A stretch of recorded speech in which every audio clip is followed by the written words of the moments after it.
श्री स्वामी समर्थ. 12 ऑगस्टची दर्श अमावस्या. आपल्यापैकी बरेच लोक अमावस्या या दिवशी अजूनही घाबरतात की अमावस्येला घराच्या बाहेर पडू नये, अमावस्येला कुठलेही शुभ कार्य करू नये.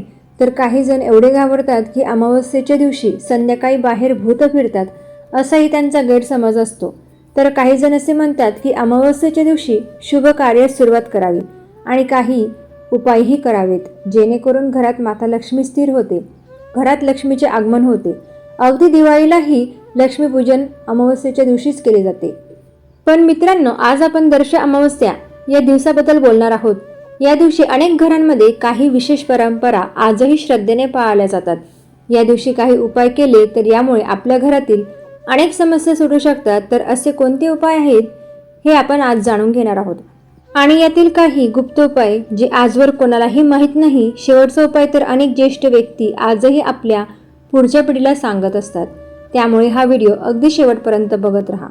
नंबर 1. दही भाताचा उपाय. दर्श अमावस्येच्या दिवशी साधा भात शिजवा, पण त्यामध्ये मीठ टाकू नका. भात थंड झाल्यावर त्यामध्ये दही मिसळा. पितरांचे स्मरण करून ओम पितृभ्यो नमः हा मंत्र 21 वेळा जपा आणि त्यानंतर हा दही भात घरभर फिरवून पक्ष्यांना किंवा गायीसारख्या प्राण्यांना खाऊ घाला. श्रद्धेनुसार हा उपाय केल्याने घरातील नकारात्मकता आणि मानसिक ताणतणाव दूर होण्यास मदत होते. नंबर 2. अंघोळीच्या पाण्यात टाका ही वस्तू. या दिवशी स्नान करताना पाण्यात थोडे गंगाजल किंवा 2 ते 3 तुळशीची पाने टाका किंवा चिमूटभर हळद अथवा कापूर टाका. स्नान करताना मनात ओम नमो नारायणाय किंवा श्री स्वामी समर्थ यांचे नामस्मरण करा. यामुळे शरीर आणि मन शुद्ध होते आणि आपले भाग्यही लवकरात लवकर चमकण्यास सुरुवात होऊ शकते. नंबर 3. सूर्याला पाणी घालताना सकाळी सूर्यनारायणाला अर्घ्य देताना तांब्याच्या लोट्यातील पाण्यात 1 चिमूट हळद किंवा लाल फूल टाका. अर्घ्य देताना ओम घृणी सूर्याय नमः हा मंत्र म्हणा. सूर्याला तेज, ऊर्जा आणि जीवनाचे प्रतीक मानले जाते. श्रद्धेनुसार हा उपाय आत्मविश्वास आणि सकारात्मकतेची भावना वाढवण्यासाठी केला जातो. नंबर 4. पक्ष्यांना खाऊ घाला ही 3 धान्य. दर्श अमावस्येला ज्वारी, बाजरी आणि तांदूळ एकत्र करून पक्ष्यांना खाऊ घाला. जी व्यक्ती पक्ष्यांना अन्नधान्य खाऊ घालते अशा व्यक्तीच्या जीवनातील अडचणी लवकर संपतात असे म्हटले जाते. सेवा आणि दान हीच खरी ईश्वरभक्ती मानली जाते. नंबर 5. घरातील सर्व दिवे लावा आणि हे स्तोत्र म्हणा. संध्याकाळी देवघर, तुळशी आणि घराच्या मुख्य उंबरठ्यावर दिवे लावा.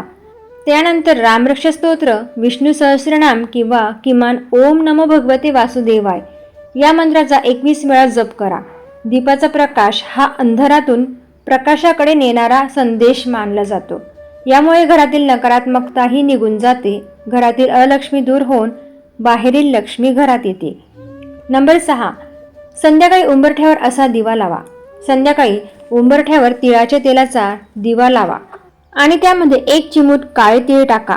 दीप प्रज्वलित करताना आपल्या कुलदेवतेचे नामस्मरण करा. आपल्या घरातील वाईट शक्ती यामुळे दूर होतात. नंबर 7. गाईला खाऊ घाला ही वस्तू. या दिवशी गाईला गूळ आणि भाकरी किंवा हिरवा चारा प्रेमाने खाऊ घाला. गोसेवा ही दया, सेवा आणि कृतज्ञतेचे प्रतीक मानले जाते. गाईला अन्न देताना कुटुंबाच्या सुख समृद्धीसाठी प्रार्थना करा. यामुळे आपल्या घरावरील संकटे दूर होतात. नंबर 8. घराची फरशी पुसताना. घराची फरशी पुसताना पाण्यात थोडे खडे मीठ टाका आणि संपूर्ण घर स्वच्छ करा. फरशी पुसताना श्री स्वामी समर्थ या नामाचा जप करा. यामुळे स्वच्छता आणि सकारात्मक वातावरण आपल्या घरात तयार होईल आणि घरातील निगेटिव्हिटी घराबाहेर पडेल. नंबर 9. या दिवशी टाळा या चुका. तर दर्श अमावस्येला विनाकारण राग, वादविवाद, कटू बोलणे आणि अन्नाची नासाडी टाळा. आई वडील, ज्येष्ठ आणि गरजू व्यक्तींचा आदर करा. शक्य असल्यास दिवसभर चांगले विचार, प्रार्थना आणि सत्कर्म यावर भर द्या. यालाच या दिवसाचे खरे आध्यात्मिक महत्त्व मानले जाते. मित्रांनो, कोणताही उपाय हा श्रद्धा, कृतज्ञता आणि चांगल्या कर्मासोबतच अर्थपूर्ण ठरतो. दर्श अमावस्येचा खरा संदेश म्हणजे पूर्वजांचे स्मरण, मनाची शुद्धी आणि घरात प्रेम व ऐक्य वाढवणे. जर हा व्हिडिओ तुम्हाला उपयुक्त वाटला असेल तर कमेंटमध्ये फक्त श्री स्वामी समर्थ नक्की लिहा. तुमच्या घरी दर्श अमावस्येला कोणती परंपरा पाळली जाते तीही आम्हाला सांगा. श्री स्वामी समर्थ.